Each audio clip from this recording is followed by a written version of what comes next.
students, welcome to all of you. This is Sudhin and today we will do our chapter 4 of our book Moments of class 9 is In the Kingdom of Fools. आज हम ये वाला chapter करेंगे. ये एक बहुत ज़्यादा interesting story है. इस स्टोरी के अंदर क्या होता है, किंग होते हैं, मिनिस्टर्स होते हैं, वो सबके सब लोग इडियट्स, बेवकूफ, उन सब चीज़ों से रिलेटेड है. एंड देखते हैं कि यहाँ की स्टोरी के अंदर क्या होता है. और जो ये वाली स्टोरी है ये फॉक टेल ऑफ इंडिया से ली गई है, जिसे इंडिया की जिसके अंदर बहुत ज्यादा फॉक टेल्स होती हैं एंड ए.के. रामानुजन उनसे वहां से ली गई है वाली story. So let's do line to line explanation of this story. It is believed that fools are so dangerous that only very wise people can manage them. Who are the fools in the story? What happens to them? कैसे माना जाता है कि जो बेवकूफ़ इंसान होते हैं वो इतने ज़्यादा खतरनाक होते हैं कि बहुत ज़्यादा वाइज और माइंड वाले लोग उन लोगों को मैनेज कर सकते हैं. सो देखते हैं इस स्टोरी के अंदर कौन कौन से बेवकूफ़ इंसान हैं और उनके साथ क्या हुआ था. In the kingdom of fools, both the king and the ministers were idiots. कि एक बहुत बड़ा साम्राज्य था, उसके अंदर राजा और उसका जो मंत्री वो दोनों के दोनों बड़े बेवकूफ़ थे, इडियट थे. They didn't want to run things like other kings. So they decided to change night into day and day into night. कि वो इतने ज़्यादा बेवकूफ़ थे कि उन्होंने वो नॉर्मल राजाओं की तरह अपने जो स्टेट था उसको बिल्कुल भी नहीं चलाना चाहते थे. वो चाहते थे कि वो कुछ भी अलग करें, कुछ भी यूनिक करें. तो उन्होंने क्या किया, दिन को तो रात में कन्वर्ट कर दिया और रात को उन्होंने दिन में कन्वर्ट कर दिया. They orders that everyone should be awake at night till their fields and run their business only after dark and go to bed as soon as the sun came up. उन्होंने ऐसे order दिया कि हर कोई इंसान रात को जागेगा, रात को वो अपने फील्ड्स में जाएगा, अपने खेतों में जाएगा, अपने बिजनेस रात को रन करेगा जब अंधेरा हो जाए, और जैसे ही थोड़ा सा सूरज निकलने लगे सबके सब लोग सोने के लिए चले जाएंगे. Anyone who disobeyed would be punished with death. कि अगर किसी भी इंसान ने इस उनके जो रूल था उसको डिसओबे किया, उसका कहा नहीं माना, तो उसको डेथ की सज़ा दी जाएगी. The people did as they were told for fear of death. और लोग बिल्कुल वैसा ही करने लगे क्योंकि उन्हें डर लगता था कि कभी उन्हें डेथ की सज़ा ना दी जाए. The king and the minister were dilated at the success of their project. जो राजा और जो मंत्री था उन्हें बहुत ज़्यादा खुशी हुई कि इनका प्रोजेक्ट फाइनली सक्सेसफुल हो गया. उनकी बात को पूरे के पूरे लोगों ने मानना स्टार्ट कर दिया. One day a Guru and his disciple arrived in the city. एक दिन क्या हुआ, वहाँ पे जैसे जो बहुत ज़्यादा सेंट होते हैं, बहुत अच्छे इंसान होते हैं, सन्यासी टाइप गुरु, वो और उनका डिसाइपल यानी कि उनका शिष्य सिटी में आए.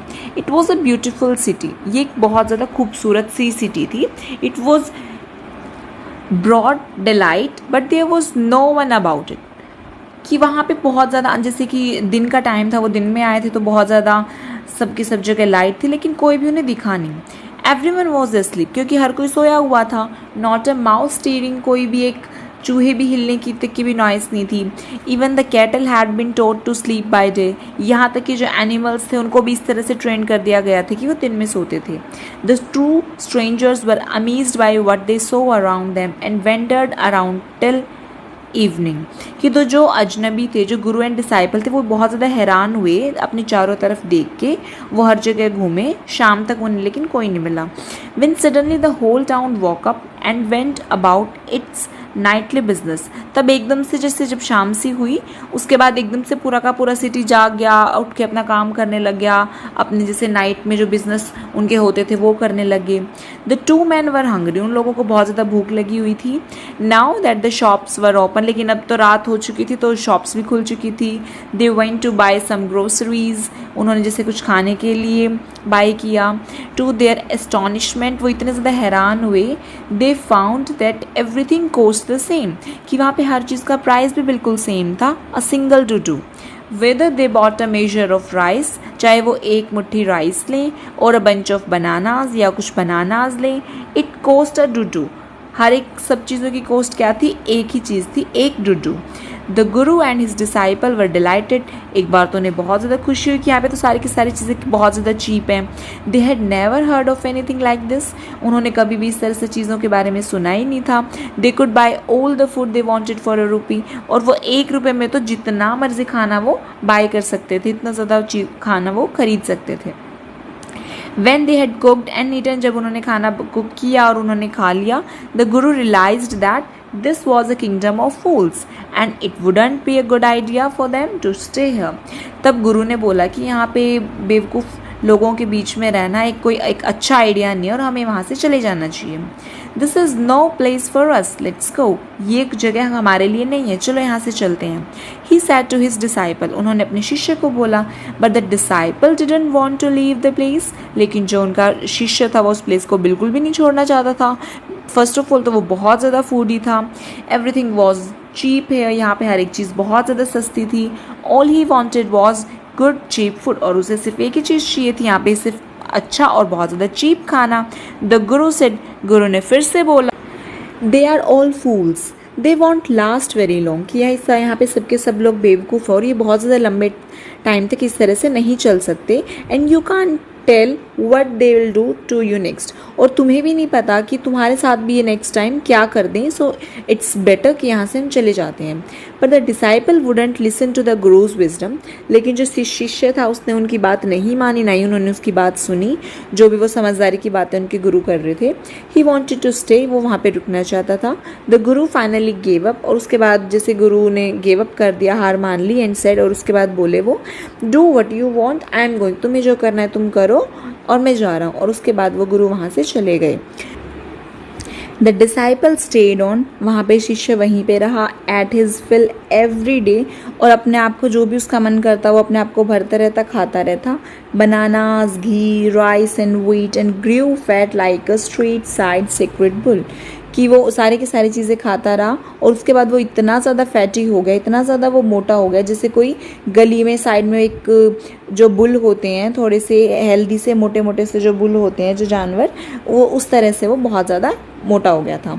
One bright day a thief Brock into a rich merchants house. एक दिन क्या हुआ, एक चोर था, वो चोरी कर रहा था और वो मर्चेंट के हाउस के अंदर वो जा रहा था, उसके अंदर हल्की सी दीवार में छेद करके.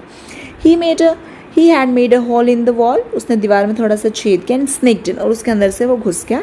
And as he was carrying out of his loot, जैसे ही वो अपनी लूट को, अपने सामान को बाहर निकालने लग गया, the wall of the old house collapsed on his head, वो दीवार उसके ऊपर गिर गई, and killed him on the spot, और उसकी वजह से उसकी डेथ होगी, उस थीफ की डेथ होगी.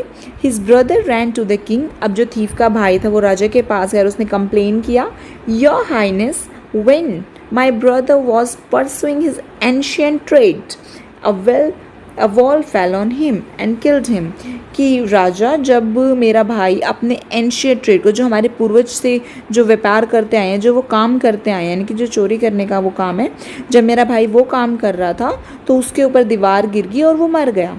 This merchant is to blame, इसलिए ये सारी की सारी गलती किसकी थी, ये वाले मर्चेंट जो है वो बोल रहा था कि उसके ऊपर ब्लेम लगाया जाए, यहाँ पे इस मर्चेंट की गलती है.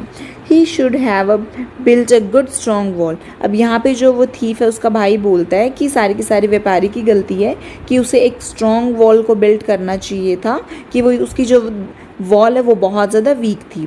You must punish the wrong doer, और वो राजा को बोलता है कि आपने जिसने गलत किया आपको उसे पनिश करना चाहिए. And compensate the family for this injustice, और मेरी फैमिली का जो लॉस हुआ है आपको इस अन्याय को कंपनसेट करना चाहिए, इसकी भरपाई करनी चाहिए. The king said, justice will be done, और राजा बोलता है कि जस्टिस ज़रूर होगा, न्याय ज़रूर होगा, डोंट वरी, तुम टेंशन मत लो. And at once summon the owner of the house, और जो भी घर का जो ऑनर है उसे जल्दी से बुला लिया जाए.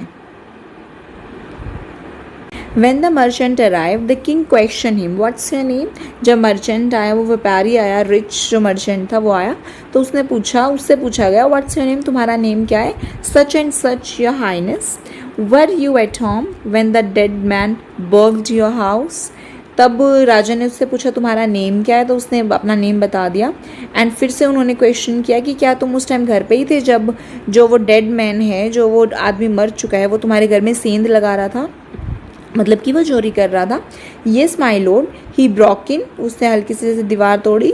And the wall was weak, वो अंदर घुसा और दीवार उसकी वजह से फिर टूट गई.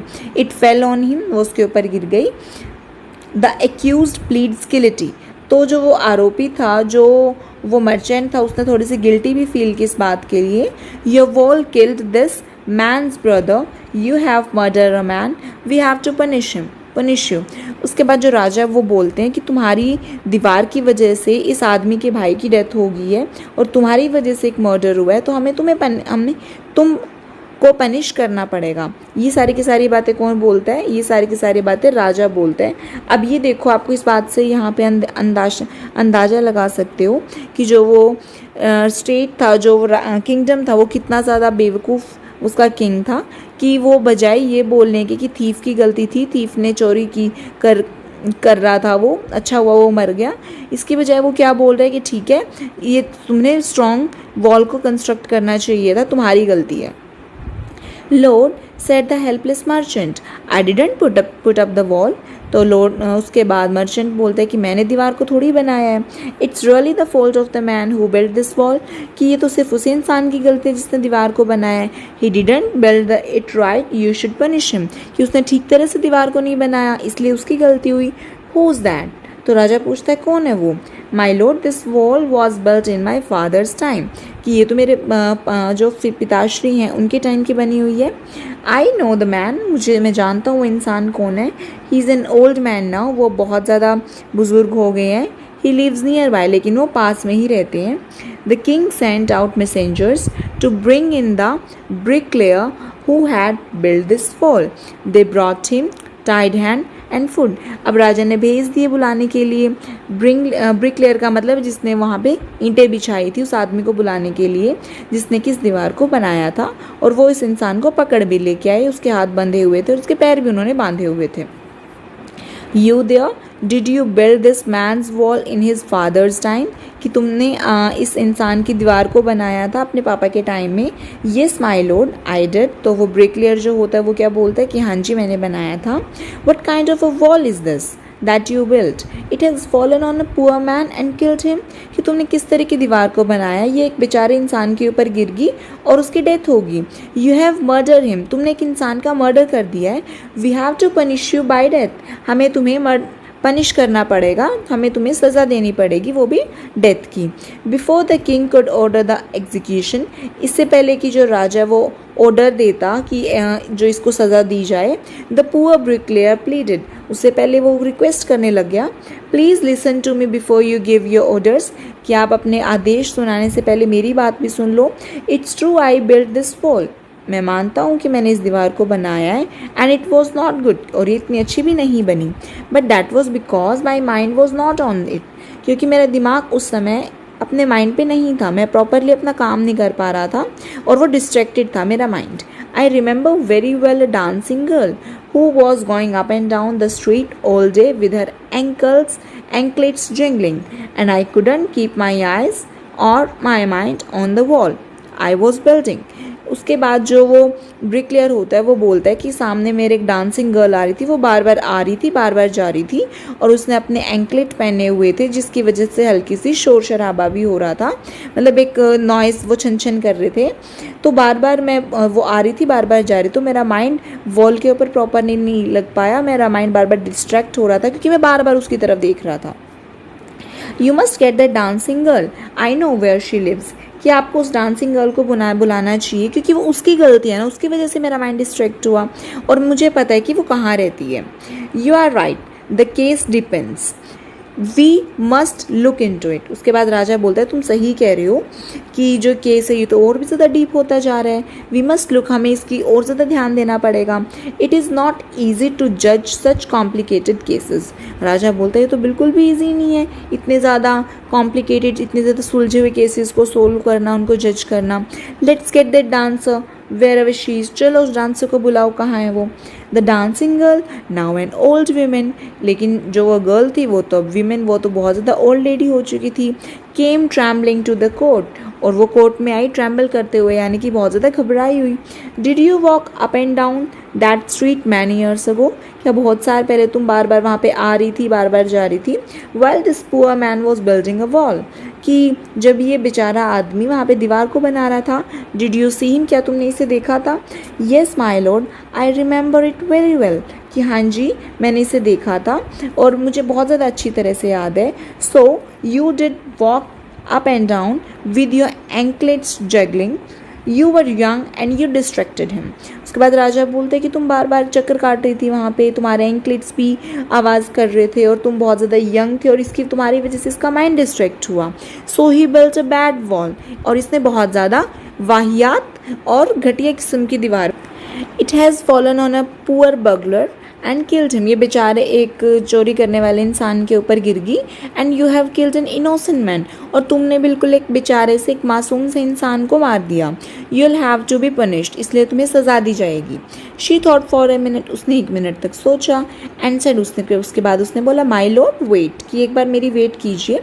आई know now why I was walking up and down that street. अब मुझे ध्यान आया कि मैं बार बार वहाँ पे आ जा क्यों रही थी. I had given some gold to the goldsmith to make some jewelleries for me, कि मैंने कुछ सोना दिया हुआ था सुनार को मेरी कुछ ज्वेलरीज बनाने के लिए. He was a very lazy scoundrel, और वो इंसान बहुत ज़्यादा आलसी दुष्ट था. स्काउंड्रल का मतलब क्या होता है? दुष्ट. He made so many excuses, said he would give it now and he would give it then and so on all day. कि वो सारा दिन यही बोलता रहा कि वो अभी देगा, वो तब देगा, वो सारा का सारा दिन मुझे ऐसे ही चक्कर कटवाता रहा उधर.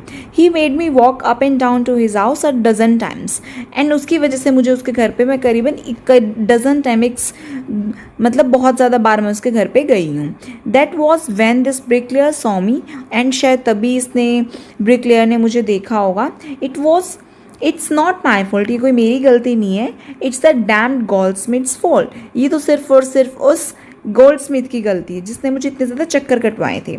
Poor thing, she is absolutely right, thought the king. अब राजा ने सोचा कि ये भी बिल्कुल सही बोल रही है.